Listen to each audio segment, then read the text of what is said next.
Cajun Cardboard coming at you from the great state of Louisiana. I am excited to bring you today my top 10 NBA prospects at the point guard position under age 25. A couple of caveats. I want to make sure we're all on the same page. This is just my personal opinion. This is not going to be card related, so we're not taking into account grade, card, product, pop, nothing like that. This is not basketball card related. This is just my 10 best guesses as to who will end up being the best point guards that are under age 25 right now. So a lot of this is based on potential and total upside, right? And so we're not necessarily comparing what they've done in the NBA or what their stats were last year or anything like that.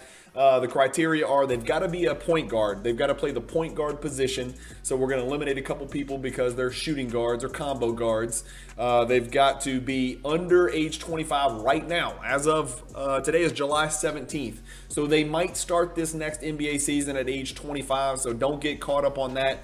I'm looking at what their age is right now. So a couple of 25-year-olds will be disqualified, and we'll look at them in a second.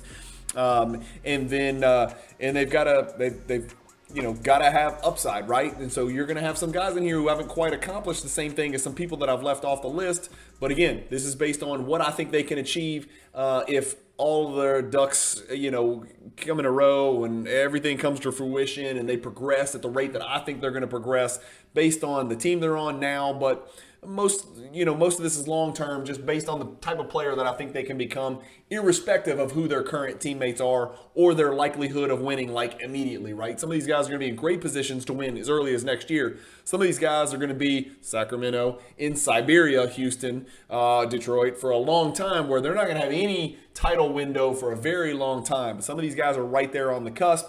And so I'm kind of throwing a little bit of that out the window as well. So this is just based on type of player I think they can become. Stay tuned till the very end. Number one's not going to be a surprise, but I think the order that I have these 10 in might be a surprise. So let me switch you guys over and let's get cranking. So here we are. We got my top 10 NBA point guards prospects under the age of 25. And here's the guys that have just missed out, okay? So I've got them pulled up. Jamal Murray, a little bit too old. DeJounte Murray, a little bit too old. They both would have been right there on this list, quite likely. Jamal coming off a bad injury. DeJounte Murray coming off a very strange trade where he might not have made the list anyway because now he's sort of a combo guard and playing that two position. Although I think he'll be the primary point guard. I know that's going to sound crazy since Trae Young averages so many assists, but I think DeJounte Murray is going to get the higher usage rate at that point guard position, and they're going to kind of use Trae Young and that Steph Curry off the ball, running off screens, run around like a maniac, kind of using his conditioning and his ability to catch and shoot the ball and create for others, kind of off the ball a little bit more. So it'll be an interesting experiment to see what happens in Atlanta. I still don't think they answered the problem of not really having an inside post player, but we'll see how it goes. They're going to be an interesting team to watch, and the East just got really, really nasty with this DeJounte Murray trade and the Brogdon trade and a couple other moves that were made in the upper tier of the Eastern Conference. Jalen Brunson, again, just signed a monster contract in New York. He also just missed out because he's 25 years old. Lonzo just missed out because he's not quite good enough. Tyrese Halliburton, I'm going to call him a point guard. I think he's going to play point guard, although I think as his career progresses, he'll probably sort of transition into that two-guard position. He did not make my top 10 list regardless. It was not easy, and if you do want to consider him a point guard, he would have been very close on this list, and a lot of you may disagree and believe that he belongs on this list. RJ Barrett, same thing. He is playing the point guard position. I'm not really sure he's a true point guard long term, but even if he was, he would not make my list either. Jordan Poole, I'm treating him as a shooting guard, combo guard, so he's not eligible. Anthony Simons would have made my top 10 list based on potential, and I am very biased, and you guys know that. But I am considering him a shooting guard or a combo guard as well, since Lillard's coming back and he signed a $18 zillion trillion million deal. So it looks like Simons and Lillard are going to play together for a long time. Lillard's only going to play that one position. Simon's going to be that combo shooting guard type, just because he's a little bit longer, can do more things off the wing. Colin Sexton did not make my list. He was eligible. He's probably more in the mold of a shooting guard, but I think he's probably truly a point guard by most people's standards, but he's not making my list, and I'm not even sure where he's going to end up playing. And then Josh Giddey was real close, but he didn't quite make my 10. You could make an argument that he belongs in my 10, and I wouldn't hate you for it, but he did not make my 10.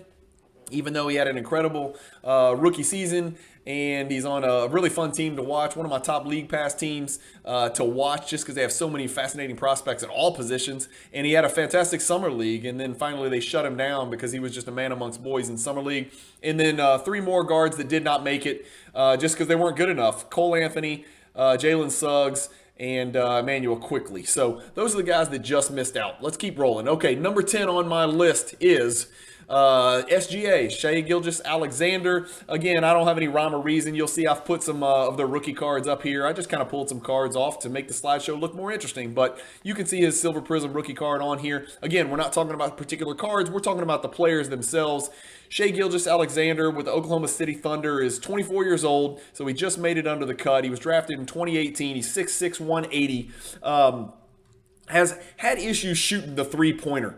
His three-point percentage, 36%, 34%, and then he bumped it up to 41%, which was incredibly encouraging on almost 5 attempts per game. And then last year, something happened. He shot 30% from three-point range. He only shot 45% from the field generally. His effective field goal percentage dropped below 50%. Which was nuts because he had taken a huge step forward shooting the ball in 2020. But last year he did average 24.5 points. A real good defensive player, super long, great wingspan, over 1.3 steals per game. He's 24, 4, and 5. Those are his numbers. So Shai Gilgeous-Alexander is kind of solid in that 10 position for me. He just edges out Giddey on this list. And number 9 on my list, let's keep moving, is Tyrese Maxey. He is with the Philadelphia 76ers. He was drafted in the year 2020 in that 2020 NBA draft. He's 21 years old. He is 6'2", 200 pounds. I got to believe he weighs more than 200 pounds. He is an absolute tank, especially in the lower body. Big hips, big butt, big strong legs, just an absolute man-child.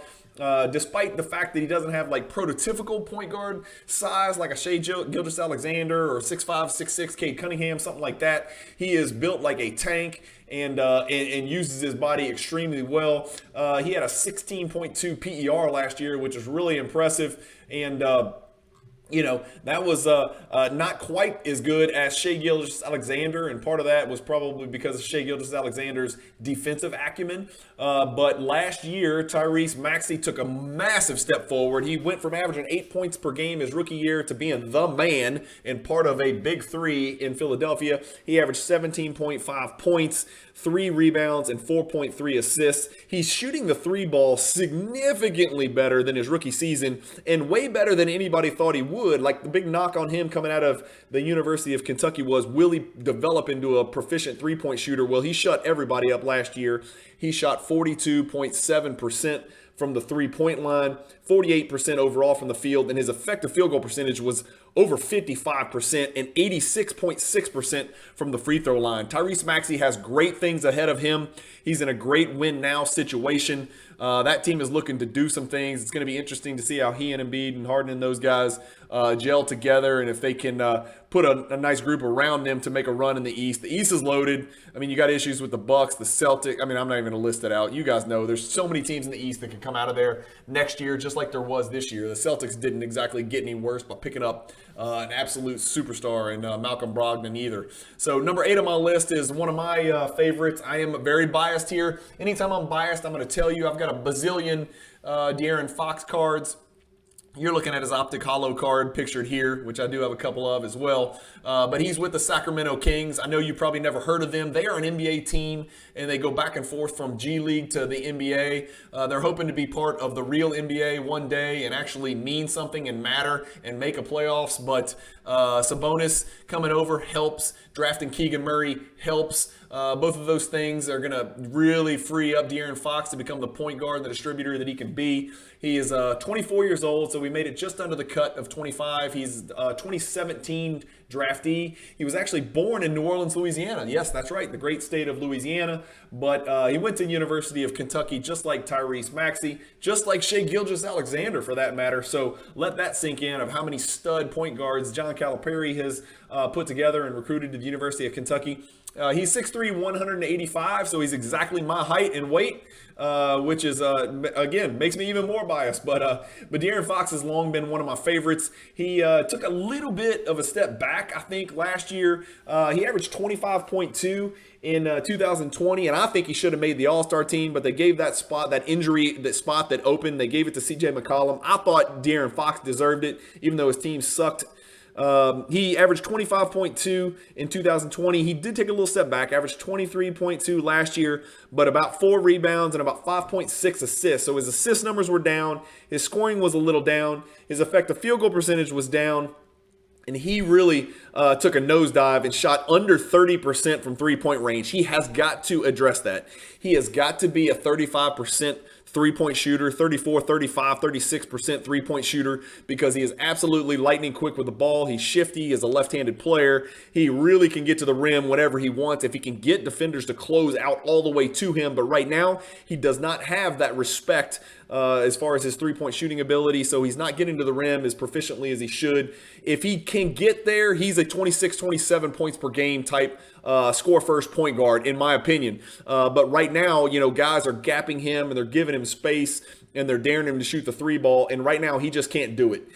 So effective field goal percentage over 50%, but just barely, and again, a step back from last year. But De'Aaron Fox, I still believe, has upside because he is a super elite NBA defender, in my opinion. And De'Aaron Fox is number 8 player on my list. Let's keep this cranking and go to number 7. Number 7 on my list, and this is where I'm going to get some heat. And I can't express to you how biased I am when it comes to this, because this is one of my uber prospects, one of my super prospects, and I'm higher on him than most people in the world. It's none other than Kevin Porter Jr. I've got actually one of my cards on this slide right here. This is his flawless rookie card, 2-color patch right there. The patch doesn't match the Cavs uniform that's shown on the card, but nevertheless, good-looking card.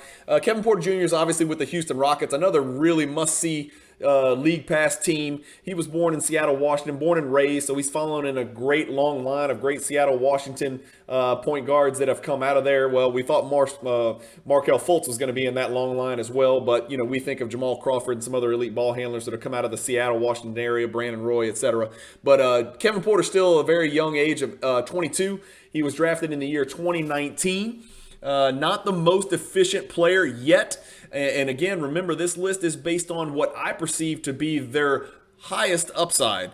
He's 6'4", 203, great body, Tyrese Maxey type body, a little bit longer than Tyrese, so a little bit more defensive potential, even though he doesn't have a willingness to really play defense yet. He's in his 3rd year in the league, and last year he averaged almost 16 points per game, 4.4 rebounds, and 6.2 assists for an absolutely miserably dreadful Houston Rockets team that featured the black hole Christian Wood in the middle, who never met a shot he didn't like. Despite the fact that KPJ shot a terrible 41% from the field, he shot a respectable 37.5% from the three-point line. So that's what gives me a little bit of hope here. He shot over 50% effective field goal percentage. His free throw shooting was absolutely dreadful. It's got to be fixed. He shot 73.4% in 2020, but dropped all the way to 64% last year. So I got to believe that's just a lack of reps, a lack of attention to detail. He did average over a steal a game. And again, not the most efficient dude out there, but when I say this guy's a scoring machine, and he's got the potential to be a 26, 27, 28 points per game scorer, especially in a backcourt with Jalen Green, where people are not going to be able to, people are going to, Kevin Porter's going to be an afterthought compared to Jalen Green, Jabari Smith, Şengün. I mean, they got a nice little core going there, and then they got their, they've got their role players who know their role, and Josh Christopher's another nice young point guard who didn't make our list, but I really like Josh Christopher. He's just kind of trapped down there with a bunch of other elite guards around him. So KPJ is number 7 on my list. Number 6 is Cade Cunningham. Absolute man-child, a monster. Started off really, really slow last year, or he probably would have won Rookie of the Year himself. Cade Cunningham's only 20 years old, was just drafted last year in the 2021 draft, so he's only had one NBA season. His PER was about the same as Kevin Porter Jr. Like I said, he came out of the gates extremely slow and then really picked it up towards the end of the year and started putting up some big-time box scores, stuff in the stat sheets. He is 6'6", 220. So not quite Doncic size, but probably the second biggest point guard on my top 10 list. He played at Montverde. He's from Texas. He went to Oklahoma State and was just an absolute one-hit wonder there for 1 year. He was a 2021 All-Rookie Team player. And like I said, along with Mobley and Giddey, and Scotty Barnes, he was fighting for that Rookie of the Year award that could have gone any direction. They ended up, giving it to Scotty Barnes. But Cade Cunningham was a fantastic player. If they gauged it just on the second half of the season, I think Cade Cunningham would have won it. So Cade Cunningham last year was 17 points per game, over 5 rebounds, over 5 assists. So 17, 5, and 5 as a rookie, especially getting off to a horribly slow start. Had a little bit of injury issues, missed 18 games last year. Only shot 41% from the field. Did not shoot it well from three-point range. But like I said, that got better as the season progressed. His effective field goal percentage was terrible. It was worse than Kevin Porter Jr., who's got a knock as being not a great shooter. But his three-point shooting and effective shooting was actually worse than Kevin Porter Jr. I suspect all of those things will go up because there's one thing that I've learned about NBA point guards. Their shooting percentages go up as the game slows down for them and they start to master that position. Just really hard position to transition into in the NBA. Very few people come in and just click from the jump. John Morant, Trae Young, Luka Doncic, are only a few of the people that have been able to make that transition straight from 1 year of college. And again, Doncic had a little bit of an advantage playing numerous years in the professional ranks. But Cade Cunningham has tremendous upside with obviously that size. It just, he's got a great feel for the game. Great mid-range. He's fantastic. Had a good rookie season. I expect him to take a massive leap forward, even though it's a weird fit with him and Jaden Ivey in the same backcourt because I think they're both point guards. Number 5 on the list is Darius Garland. Again, super biased here, so I'll be transparent as I can be. Darius Garland signed a monster contract, the biggest contract that you could sign. He made the All-Star team last year. His PER was a whopping 19.0. Just fantastic, super efficient player. Became the alpha on that Cleveland Cavaliers team. He was the straw that stirred the drink for that Cavaliers team that started 3 7-footers. He made the entire city of Cleveland and all of their management completely forget about Sexton and made him expendable to the point where they're trying to figure out a place for that kid to play. But Darius Garland, 21.7 points per game. 3.3 rebounds. He's not a big dude. He's only 6'1", 192, but 8.6 assists in his third year in the NBA is a huge step forward. 1.3 steals shows that he's got the ability to steal the ball off the ball. Not a great on-ball defender because of his size and his lack of verticality, but very good, intelligent off the ball. Just has an awesome feel for the game. 53.6 effective field goal percentage. Jumped his three-point shooting. He shot 39.5% last year. The year before, 38% last year on 6.7 attempts. So he's really putting the ball up. 46% field goal percentage, and like I said, 53.6 effective field goal percentage. Really efficient guy with a 19.0 PER and 6.3 win shares. So he was the reason for the huge turnaround, along with Evan Mobley, obviously, and Lauri Markkanen sort of rejuvenating his career. But he's moving the ball around and running a team with 3 7-footers, which is pretty unique in this day and age. Number 4 on the list is Lamelo Ball. Upside galore, super flashy, super fantastic, super collectible, checks tons of boxes, super engaging, great with the media, great with teammates. Sounds like he's a little bit harder worker than we thought he was going to be. Certainly, he's a significantly better shooter than any of us expected to be at this early age. He was the 2020 Rookie of the Year. He made an All-Star team last year. And like I said, he is 6'7", 180, so plenty of time to fill out. If he gets to 6'7", 6'8", 215, good Lord, look out league, because he can already move the ball and pass the ball like very few players in the NBA. In just his second year, he hit the 20 points per game mark. He stole the ball 1.6 times because he's sort of one of those lazy risk-taking defenders, but got the ability to be a really good lockdown defender if he buys in and kind of develops that portion of his game on the defensive end. Really got the ability to be an elite defensive player, especially if he tacks on about 20 more pounds over the course of the next 2 or 3 years.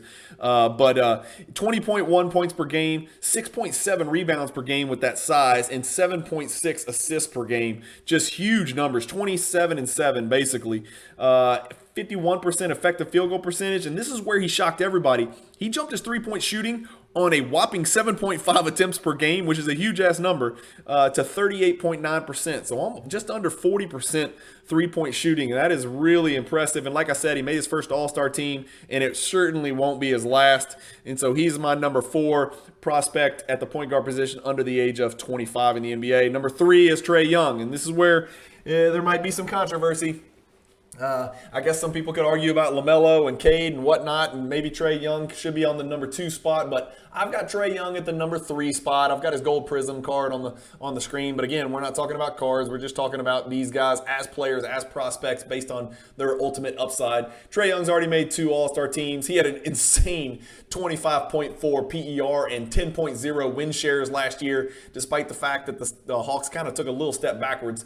Trae Young averaged 28.4 points, 3.7 rebounds, and 9.7 assists. So he is pushing the league lead in assists already in his 4th year. It's undetermined what his role is going to be. I mean, obviously it's going to be to get crazy buckets. I would expect him to push 30 points per game with DeJounte Murray in town, but it's uncertain how exactly they're going to play those 2 guys together. There's a couple of different ways they can approach this thing. Like I said, my guess is they're going to use him more in a Steph Curry role, where he's, doing, maybe brings the ball up the court, but shifts the ball, doesn't have to do quite as much, doesn't have to take on quite as much usage, quite as much of the load in the pick and roll game, with John Collins and those bigs and whatnot. So DeJounte Murray is going to take a huge amount of pressure off of him defensively and cover up a lot of gaps, and that is where Trae Young kind of takes a huge step backwards compared to some of these other guys. He can't guard anybody and can't and won't. But I guess he'll progress and get a little bit better at that as well. But last year he jumped his effective field goal percentage over 50% to all the way up to 53.6%. And shot 38% from three-point range, which was a really good sign. 38% on 8 attempts per game is no joke. That is a lot of buckets. That is a lot of threes. And that's kind of what you need De'Aaron Fox to take. That's the step. De'Aaron Fox and Kevin Porter and Shai Gilgeous-Alexander, they need to jump into that 35, 36, 37, 38% from three-point range, because you guys don't understand how much that changes the game. That allows you to get into the paint. That allows you to get all the way to the rim. That allows you to get, shoulder to shoulder, hip to hip with your defender and create that help side, call that help side defender over from the short corner, which opens up that corner 3. And so when you've got the ability to shoot the 3 ball at 38, 39, 40%, it really just opens up the entire floor for not only the player at the point guard position, but also the entire team. And that's when you see point numbers and assist numbers and free throws taken just go up just significantly. And Trae Young finally unlocked that last year, shooting a whopping 38% from 3 on 8 attempts. So a little guy here. Also, we got a little guy at number 2, a little munchkin. He's really probably not 6'3", 174, but that's what they list him at. I'd be surprised. John Morant, Memphis Grizzlies. He's 22 years old, out of Murray State in the great state of Kentucky. Was a 2019 drafted player. Nicknames, G12. That's interesting. I've never heard that nickname, but that's one of his nicknames. But John Morant, what can we say? He had a 24.4 PER. He can jump out of the gym. He checks every box. He's like the Iverson. He's like a mix of Iverson and Vince Carter to me. Like, you never know. He might do something you've never seen before. But he's got the ability to score the ball in crazy bunches, just like Iverson. Took a nice little step forward last year with his three-point shooting to 34%. Only takes 4.5 per game. He's going to have to work on that, and that's something that comes. And remember, he's only 22 years old. He made his first All-Star team. He averaged a crazy 27.4 from the field, but he averaged 5.7 rebounds, is a lot for a little guy, and then 6.7 assists. He's starting to understand how to get his teammates involved and truly master the point guard position. His effective field goal percentage jumped from 48.7 his second year to 53%. Last year, and averaging 27.4 points per game. He was the 2019 Rookie of the Year, and like I said, he made his first All-Star team last year, and he made an All-NBA team in the 21-22 season. He was the 21-22 most improved player as well, and an all-rookie team selection, in addition to being, obviously, the Rookie of the Year. And then, again, this is no surprise. We're not going to take too long here. Number 1 is unquestionably Luka the Don, the Golden Boy, Luka Doncic. the Matador, Cool Hand Luka, Wonder Boy, Luka Legend, whatever you want to call him, Luka Magic. He's 23 years old still. That is crazy. He's been playing pro ball for like 21 of those 23 years. He was playing over in Real Madrid. He was European Player of the Year. He was drafted in 2018, that loaded 2018 draft class. He is 6'7", 230. Let that sink in. 6'7", 230 pounds, playing the point guard position. He carries people like backpacks to the rim. He's got an incredible mid-range game, exceptional upper tier footwork in the mid-range as far as pivots, pump fakes, just he sees the floor like, probably one of the top 5-6 players in the NBA. He just checks every box, man. He just reminds me of like a James Harden, LeBron type, those gigantic people. Again, he can't jump like LeBron, right? But he reminds me of a Harden, LeBron, where they've got the ball so doggone much, and they're so big, you just can't get them. You can't bother them because they can always turn their back to you. He can post up tiny people. He can get by giant people. And if you're, his size, he's going to get you in foul trouble. He's going to get you in that mid-range. He's going to get his butt on you and his shoulders on you and just move you because he's just country strong. He's a 3-time All-Star already. He's a 3-time All-NBA already. He was the 2018 Rookie of the Year. He had a 25.1 PER last year, and he shot 35% from the three-point line for the second year in a row. Again, not the greatest shooter, right? But we think he's got that potential to push that 40% mark. And if he does, look out world, because he averaged 28 points per game last year and could get wherever he wanted on the court. And he was only shooting 35% from three. So he was 28.4, 9.1 rebounds, and 8.7 assists. He's super sharp. He's really improved his defense, to be quite honest with you, which was very impressive. He bumped his free throw shooting up to 74.4. That's too low for an exceptional shooter, which I think he can be. But he did shoot 52.9% as an effective field goal percentage. And like we said, his PER is just a whopping 25.1. That's just a bananas number. So Luka Doncic is number 1 on my list. Let me know what you guys think about my list. Comment with your thoughts below. Let me know who you would have taken. Is there anybody I left off completely? Is there anybody from my, my list of guys that are just on the outside looking in that you would have put into your list? Take a look at my list and go through it again and let me know what you think. And remember, this is based just on overall maximum potential. A lot of those guys on the outside looking in list were obviously fantastic options to make this top 10 list. This is just my personal top 10 list. I just wanted to give you guys something to listen to and to look at while you're doing your cardio or you're taking a walk with your wife or you're, getting ready for work in the morning or on your commute to work in the morning. But hopefully you guys like this list, and I'll put out some more of these. I'll certainly do my top 25 big men prospect under 25 as well. That won't be quite as sexy or exciting, but I'm going to do it for you guys. And so hopefully you like the video. Keep collecting, stay positive in the hobby, and peace.